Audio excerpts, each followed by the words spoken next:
ওয়ালাইকুম। আমি আজকে তোমাদের আরেকটা গ্রামার নিয়ে কথা বলবো। আজকে আমরা ট্যাগ কোশ্চেন নিয়ে কথা বলবো। ট্যাগ কোশ্চেনে আমরা দুটো রুলস লিখে রেখেছি, দুটো রুলস নিয়ে কথা বলবো। রুলস নাম্বার 1 লিখে রেখেছি, ট্যাগ নেগেটিভ সেন্টেন্সের ট্যাগ কোশ্চেন গুলো সবসময় অ্যাফার্মেটিভ হয়, অর্থাৎ সেন্টেন্সটা যদি নেগেটিভ থাকে সেটা সবসময় আমরা অ্যাফার্মেটিভ করব। যেমন লেখা আছে, দেখো, Rafiq has not go A job. Rafiq এখন এই চাকরিটা করে না, এর নেগেটিভ সেন্টেন্স। কিভাবে বুঝলাম? এই যে হ্যাড নট আছে, আর এই নেগেটিভ সেন্টেন্সটাকে আমরা যেসব ট্যাগ কোশ্চেন করতে যাব, আমরা জানি যে এই যে এখানে যে ভার্বটা থাকে সেটাই আমাদের ট্যাগ কোশ্চেনে নিতে হয়। এই যে হ্যাড নিব, এরপরে নট যেহেতু আছে এই জন্য নেগেটিভ আমরা নটটা নিব না। এরপরে সাবজেক্ট কোনটা? এই যে রফিক, রফিকের কি নিতে হয়? রফিকের প্রোনাউনটা নিতে হয়। এখানে রফিকের প্রোনাউন হবে হি, হ্যাড হি, আর শেষে আমাদের একটা প্রশ্নবোধক চিহ্ন দিতে হবে।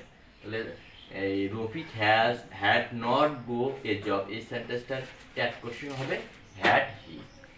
এরপরে 32 সেন্টেন্স লিখে রেখেছি, Reza was not study English, Reza ইংরেজি পড়ে না। তাহলে দেখো এটাও নেগেটিভ সেন্টেন্স আছে। তাহলে এই নেগেটিভ সেন্টেন্স যদি দিয়ে শুরু হয়, এর ট্যাগ কোশ্চেন করতে গেলে সেটা অ্যাফার্মেটিভ করতে হয়। তাহলে এই নটটা লেখা যাবে না, ওয়াজ রেজার পরিবর্তে হি, ওয়াজ হি। এরপরে স্টুডেন্ট মাস্ট নট ওয়াজ, এখানেও এই নট হবে না, মাস্ট দে, কারণ স্টুডেন্টের আমাদের যদি প্রোনাউন করতে যাই তাহলে দে, তারপরে একটা প্রশ্নবোধক চিহ্ন দিতে হবে। এরপরে রুলস নম্বর 2, দেখো, নেগেটিভ শব্দ আছে, কিছু কিছু শব্দই আছে নিজেই নেগেটিভ অর্থ প্রকাশ করবে। যেমন never, hardly, really, scarcely, seldom, few, little, ETC. আমি আবার বলতেছি, কিছু কিছু শব্দই আছে যারা নেগেটিভ অর্থ প্রকাশ করে, যেমন never, hardly, really, scarcely, seldom, few, little. এই সেন্টেন্সের মধ্যে এইগুলো যদি দিয়ে শুরু হয় তাহলে ট্যাগ কোশ্চেন করার সময় অ্যাফার্মেটিভ করে দেবো আমরা। যেমন ইট হ্যাজ হার্ডলি রেইনড, এই দেখো সেন্টেন্সের ভেতরে হার্ডলি আছে, হার্ডলি নিজেই নেগেটিভ অর্থ প্রকাশ করতেছে, এই জন্য আমরা এখানে নট ব্যবহার করব না।